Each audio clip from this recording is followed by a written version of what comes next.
Good morning, spiritual companions. We are reading the Gospel of Sri Ramakrishna, continuing the introduction on page 90. Future monks.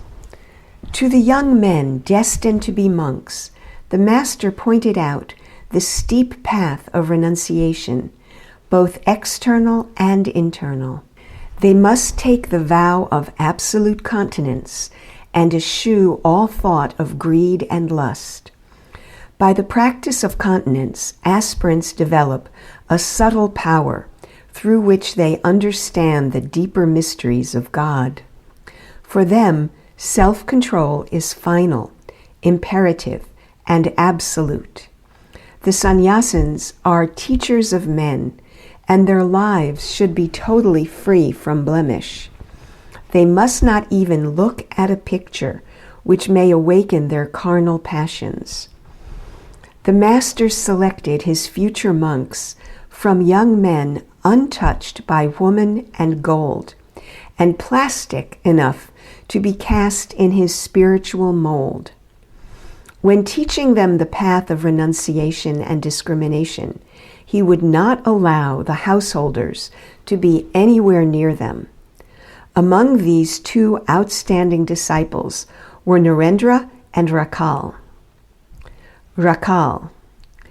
Even before Rakal's coming to Dakshineswar, the Master had had visions of him as his spiritual son and as a playmate of Krishna at Vrindavan. Rakal was born of wealthy parents. During his childhood, he developed wonderful spiritual traits and used to play at worshiping gods and goddesses. In his teens, he was married to a sister of Mahoman Mitra, a devotee from whom he first heard of the Master. His father objected to his association with Sri Ramakrishna, but afterwards was reassured to find that many celebrated people were visitors at Dakshineswar. The relationship between the Master and this beloved disciple was that of mother and child. Sri Ramakrishna allowed Rakal many liberties denied to others, but he would not hesitate to chastise the boy for improper actions. At one time, Rakal felt a childlike jealousy because he found that other boys were receiving the Master's affection. He soon got over it and realized that his guru was the guru of the whole universe. The Master was worried to hear of his marriage, but was relieved to find that his wife was a spiritual soul who would not be a hindrance to his progress. Narendra. To spread his message to the four corners of the earth, Sri Ramakrishna needed a strong instrument. With his frail body and delicate limbs, he could not make great journeys across wide spaces, and such an instrument was found in Narendranath Dutta, his beloved Naren, later known to the world as Swami Vivekananda. Even before meeting Narendranath, the Master had seen him, in a vision, as a sage immersed in the meditation of the Absolute. Describing this remarkable experience, Sri Ramakrishna said that one day, as he was absorbed in meditation, his mind left the body and soared above the earth. It soon passed the many celestial regions, leaving behind the gods and goddesses who inhabited those lofty heavens. He then transcended the entire relative universe and entered the realm of the Absolute, where he saw 7 holy men lost in contemplation of Brahman. The Master realized that these great souls must have surpassed even the gods and goddesses in holiness. As he watched them, a portion of the Absolute became, as it were, condensed and took the shape of a lovely child who clambered on the lap of one of the sages. At his tender touch, the holy man opened his eyes and regarded the child with great affection. The child said that he would soon assume a human body on earth, and asked if the holy man would not come down to assist him in his work for the redemption of mankind.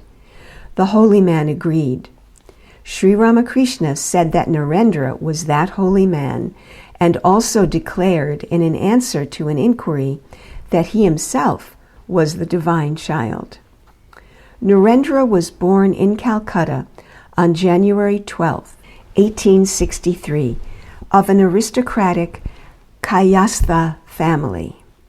His mother was steeped in the great Hindu epics, and his father, a distinguished attorney of the Calcutta High Court, was an agnostic about religion, a friend of the poor, and a mocker at social conventions. In his boyhood and youth, Narendra possessed great physical courage and presence of mind, a vivid imagination, deep power of thought, keen intelligence, an extraordinary memory, a love of truth, a passion for purity, a spirit of independence, and a tender heart. An expert musician, he also acquired proficiency in physics, astronomy, mathematics, philosophy, history, and literature. He grew up into an extremely handsome young man. Even as a child, he practiced meditation and showed great power of concentration. Though free and passionate in word and action, he took the vow of austere religious chastity and never allowed the fire of purity to be extinguished by the slightest defilement of body or soul. As he read in college the rationalistic Western philosophies of the 19th century, his boyhood faith in God and religion was unsettled. He would not accept religion on mere faith. He wanted demonstration of God. But very soon, his passionate nature discovered that mere universal reason was cold and bloodless. His emotional nature, dissatisfied with a mere abstraction, required a concrete support to help him in the hours of temptation. He wanted an external power, a guru who, by embodying perfection in the flesh, would still the commotion of his soul. Attracted by the magnetic personality of Keshab, he joined the Brahmo Samaj and became a singer in its choir. But in the Samaj, he did not find the guru who could say that he had seen God. In a state of mental conflict and torture of soul, Narendra came to Sri Ramakrishna at Dakshineswar. He was then 18 years of age and had been in college 2 years. He entered the master's room accompanied by some light-hearted friends. At Sri Ramakrishna's request, he sang a few songs, pouring his whole soul into them. And the master went into samadhi. A few minutes later, Sri Ramakrishna suddenly left his seat, took Narendra by the hand, and led him to the screened veranda north of his room. They were alone. Addressing Narendra most tenderly, as if he were a friend of long acquaintance, the master said, "Ah, you have come very late. Why have you been so unkind as to make me wait all these days? My ears are tired of hearing the futile words of worldly men. Oh, how I have longed to pour my spirit into the heart of someone fitted to receive my message." He talked thus, sobbing all the time.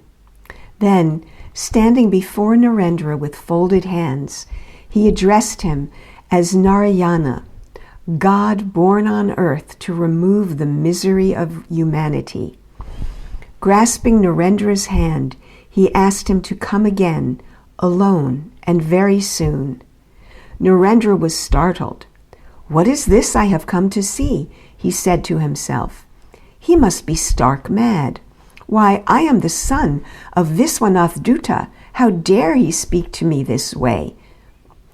When they returned to the room and Narendra heard the master speaking to others, he was surprised to find in his words an inner logic a striking sincerity, and a convincing proof of his spiritual nature.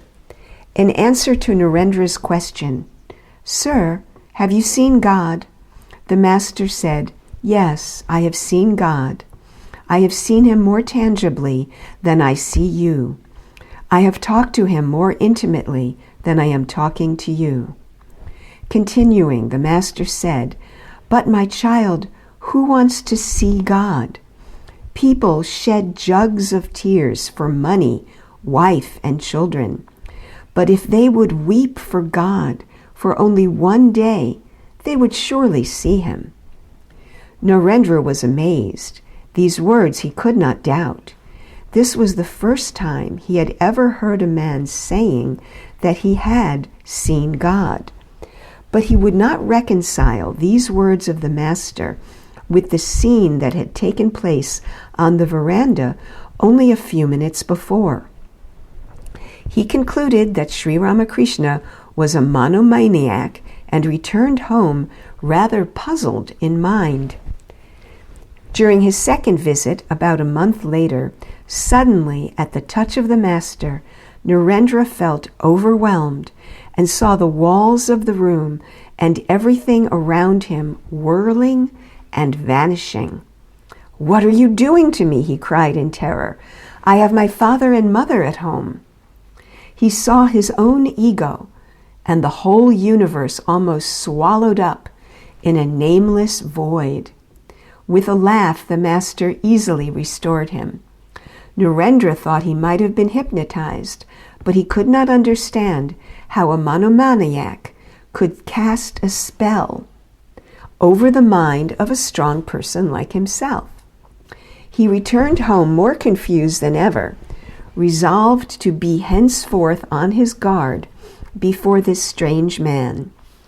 But during his third visit, Narendra fared no better. This time, at the Master's touch, he lost consciousness entirely.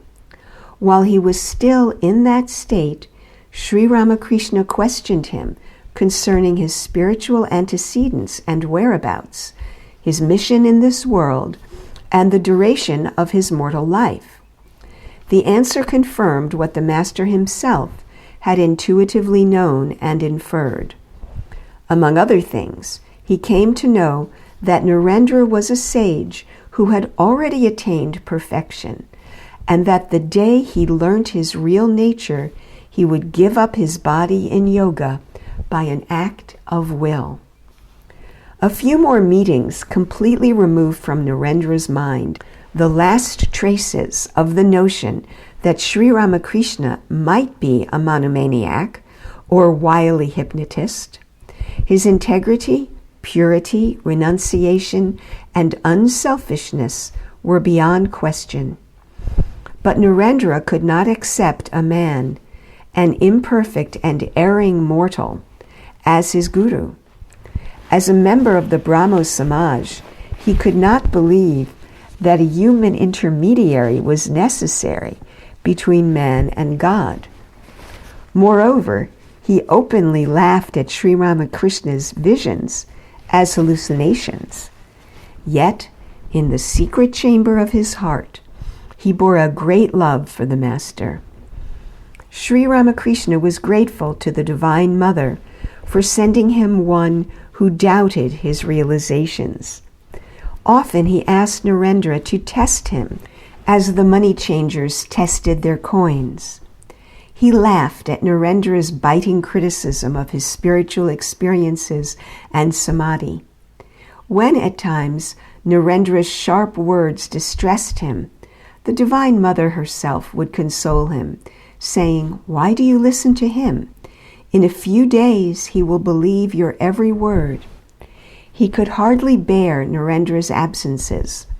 Often he would weep bitterly for the sight of him. Sometimes Narendra would find the Master's love embarrassing, and one day he sharply scolded him, warning him that such infatuation would soon draw him down to the level of its object. The Master was distressed and prayed to the Divine Mother. Then he said to Narendra, "You rogue, I won't listen to you anymore. Mother says that I love you because I see God in you, and the day I no longer see God in you, I shall not be able to bear even the sight of you. The master wanted to train Narendra in the teachings of the non-dualistic Vedanta philosophy, but Narendra, because of his Brahmo upbringing, considered it wholly blasphemous to look on man as one with his Creator. One day, at the temple garden, he laughingly said to a friend, "How silly! This jug is God. This cup is God. Whatever we see is God. And we too are God.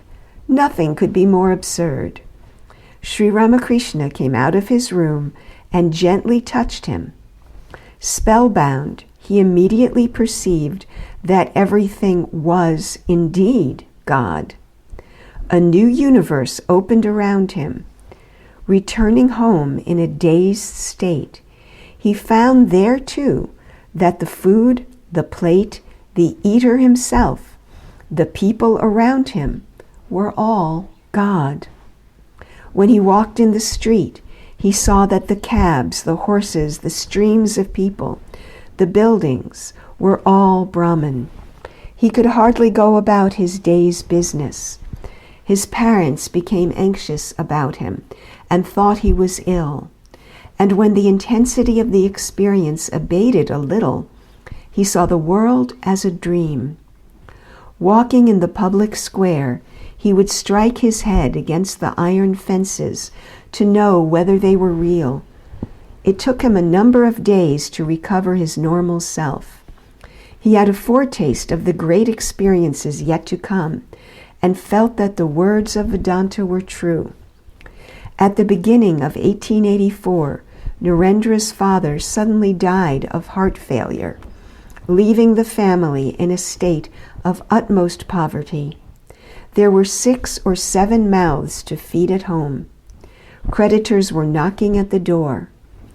Relatives who had accepted his father's unstinted kindness now became enemies, some even bringing suit to deprive Narendra of his ancestral home.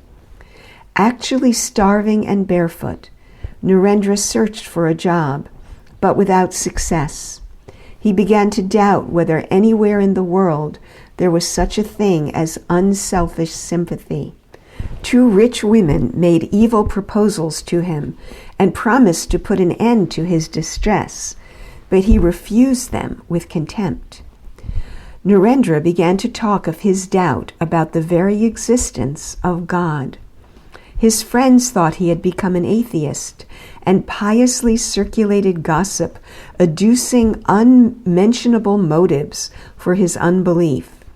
His moral character was maligned.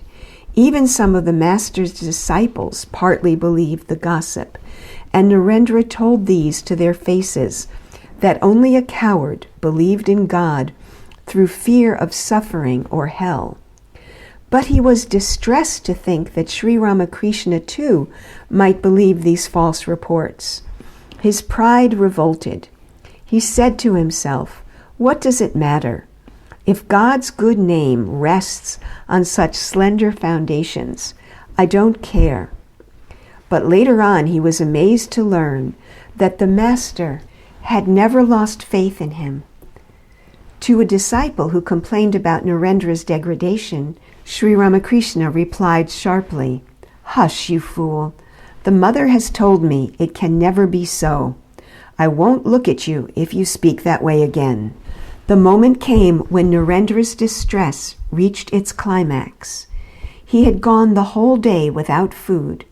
As he was returning home in the evening, he could hardly lift his tired limbs. He sat down in front of a house in sheer exhaustion, too weak even to think. His mind began to wander. Then, suddenly, a divine power lifted the veil over his soul.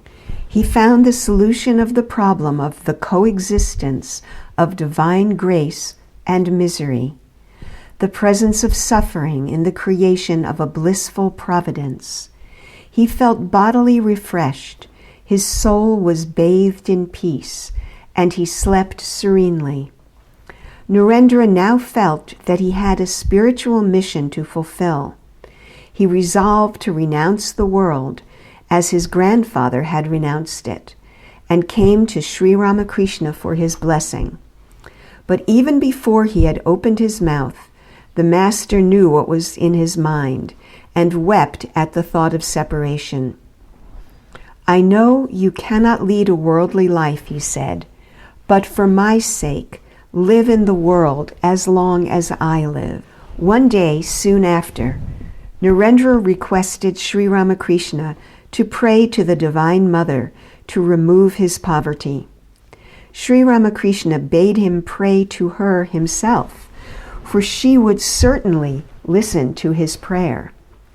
Narendra entered the shrine of Kali. As he stood before the image of the Mother, he beheld her as a living goddess, ready to give wisdom and liberation. But he thought it was foolish to ask her for petty worldly things, and prayed only for knowledge and renunciation, love and liberation. The Master rebuked him for his failure to ask the Divine Mother to remove his poverty, and sent him back to the temple. But Narendra, standing in her presence, again forgot the purpose of his coming. Thrice he went to the temple at the bidding of the Master, and thrice he returned, having forgotten in her presence why he had come.